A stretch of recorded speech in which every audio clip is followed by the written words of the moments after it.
Okay, what's going on, guys? We're back with another video. Working on the Skyline again. Today we're actually going to be working on tucking all four wheels because, as you know, this thing has this power plant which is beyond slow.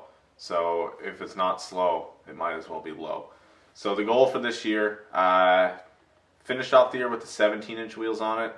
Might keep them, might go to an 18, not really sure. But either way, we're going to tuck all four wheels all the way around.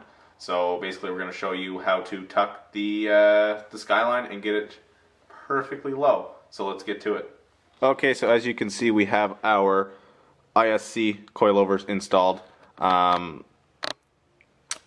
Basically I put these in like a month after I got the car. It's all the way low. So basically the shock body itself is all the way as low as it'll go into the mount. And basically, if you don't know how suspension works, you have your spring right here with these two collars that put preload on it so that there's no play in the spring and it keeps a good ride height. But since we're going slammed, that doesn't matter. So essentially what we're going to do is we're going to lower this here to bring this down. So there is going to be a little bit of play. We're going to make sure that this all works, and then we're going to order some stiffer springs so that we don't completely blow these out. But first things first, we're actually going to disconnect the sway bar. I want to get shortened sway bar length, so we'll do that first. But we're going to pull the sway bar off here, and then we'll lower this, and then we'll put the wheel on, and we'll see if we can get, where the fender should be here, some fender to lip. So let's get to it.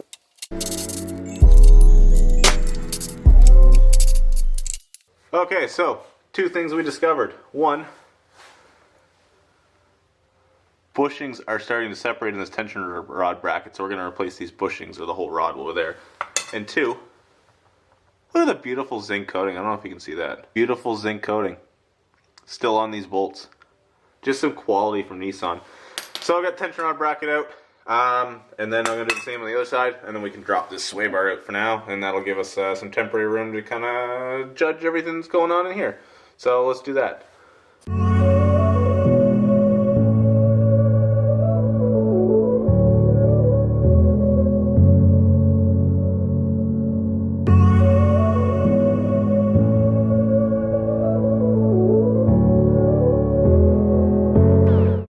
So, we got that sway bar out, completely gone.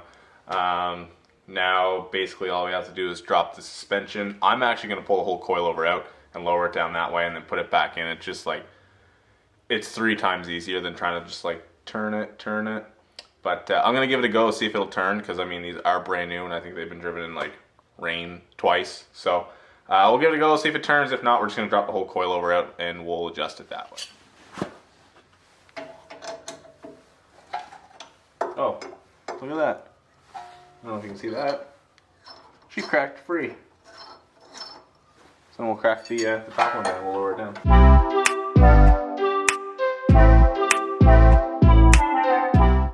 Okay, so I got the fender mocked up, as you can see. Got a jack lined up. Gonna grab the other wheel. We're gonna toss it on and then put some pressure in the bottom to see kind of where we're sitting at. We'll see if this works, and if it does, we'll move the back and we can do the same thing in the back. So let's get this wheel on.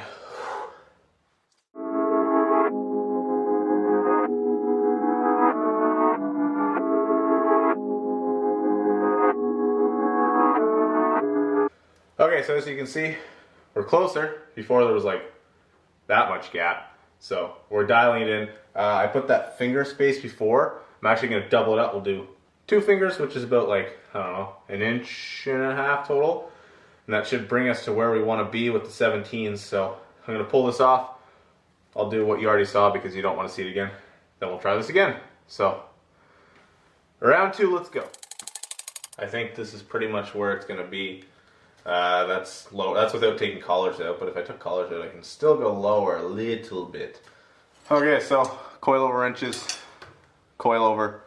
We'll do the back, we'll lower it down like 2 fingers to try and match the front, and we'll see if we can get that done. I'll zoom in for you actually a little bit. You can probably see a little bit better here.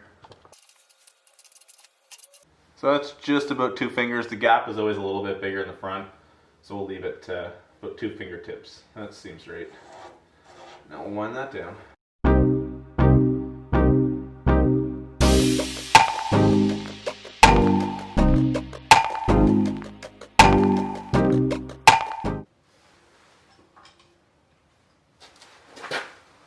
So now we're about matching in the front.